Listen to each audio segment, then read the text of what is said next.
다음 주제는 가만히가 아니다.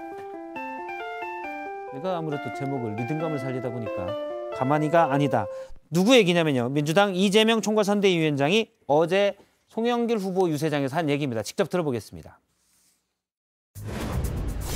제가 지난 선거에서는 국민들의 삶을 놓고 다투니 네거티브하지 말자고 해서 가만히 있었더니 가만히로 하는 것 같아요. 이제는 가만히 있지 않도록 하겠습니다. 뇌물 받아먹고 차떼기로 정치자금 받아먹은 당 어딥니까? 국정농단하다가 우리 국민들의 촛불에 의해서 역사의 귀한길로 퇴장당했던 세력이 어딥니까, 여러분?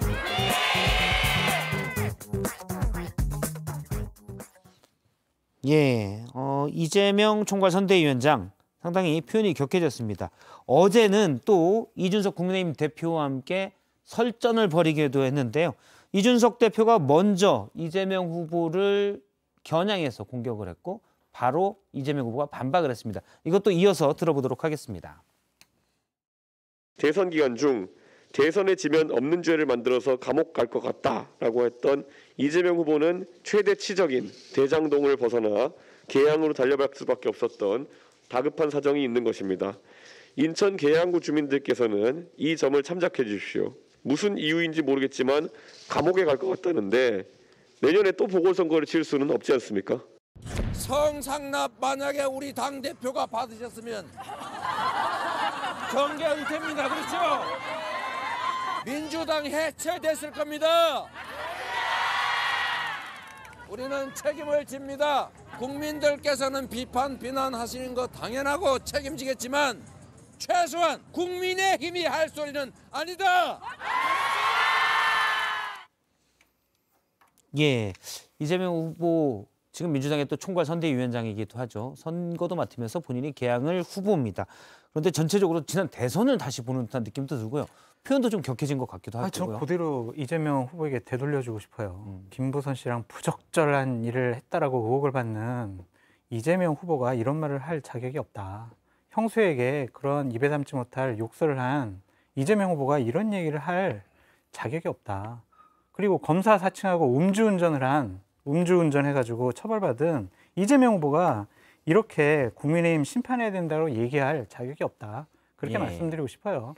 그러니까 대통령이 될 뻔했던 분이잖아요. 이분이 정말 큰 정치하시라고 말씀드리고 싶어요. 이게 너무 작은 것에 연연하는 자기를 항변하고 싶어하는 그런 모습만 보여요. 자꾸 실망감이 더 쌓여간다라고 말씀드립니다. 예, 당대표의 성상납 의혹, 이건 뭐 이제 가세현이 한 얘기라서 저도 사실 관심 있게 지켜보지도 않고 들으려고 하지도 않았습니다.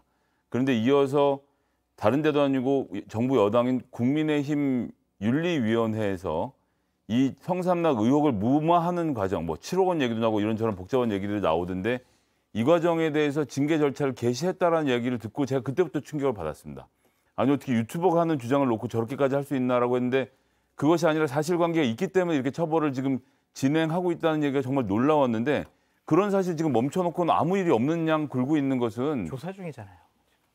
조사를 안 하고 있지 않습니까? 조사하고 있대요. 저는 그렇게 제보를 많이 받아가지고 이미 다 나와 있는 사실들 관계로 충분히 정리가 가능하고 박완주 의원 같은 경우에 그래서 비대위가 지금 정리를 해서 징계 절차를 끝내지 않았습니까? 물론 그 사실 때문에 민주당이 많은 어려움을 겪고 있습니다만 국민은 어떻게 이렇게 태연하게 이 징계를 멈춰놓고 다음 단계로 넘어가려고 하는 것인지 저로서 잘 이해가 되지 않습니다. 그러니까 그거는 제가 반박을 하고 싶은 게 뭐냐면 국민의힘이 감추려고 했으면은요 징계 절차 실시도 안 해요. 그거를 외부로 공포도 안 합니다.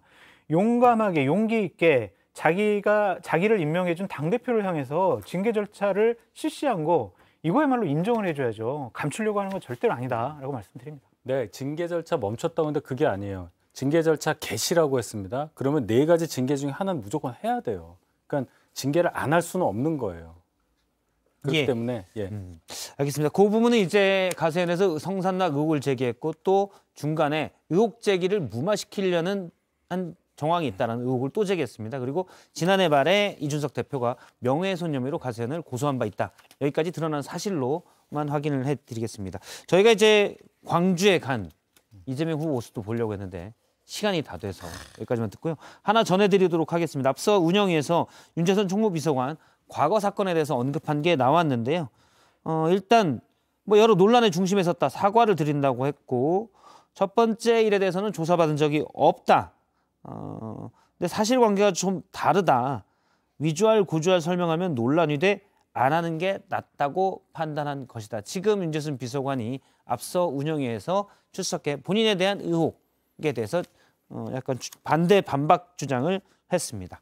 예, 여기까지 얘기를 나누겠습니다. 오늘 네 분 고맙습니다.